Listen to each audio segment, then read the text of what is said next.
Good morning সবাইকে। আজকে রবিবার, ঘুম থেকে উঠতে অনেকটাই দেরি হয়ে গেছে।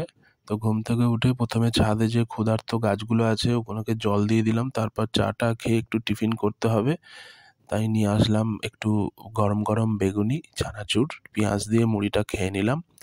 তো তারপর কাজ টাজ করে আজকে দুপুরবেলা নিমন্ত্রণ আছে আন্দুলে ছর্দির বাড়ি, ওখানেই বেরিয়ে পড়লাম আমি আর ভাইজি।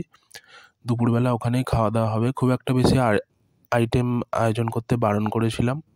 তো ওই মিক্সড রাইস, একটু চিকেন, একটু আলুর দম, চাটনি, পাঁপড়, মিষ্টি এইসবই করা হয়েছিল। খেয়ে দিয়ে একটু ওদের বাড়িটা ঘোরাঘুরি করলাম, চারপাশটা দেখলাম। অর্ধেকটা ভেঙে গেছে বা কদিন পর ভেঙে যাবে, বাকি পোর্শনটা ভালো আছে যেখানে ওরা থাকে। আগেকার দিনের কড়িবর্গা বা শালকাঠ দেয়া ছাদ, মোটা দেয়াল।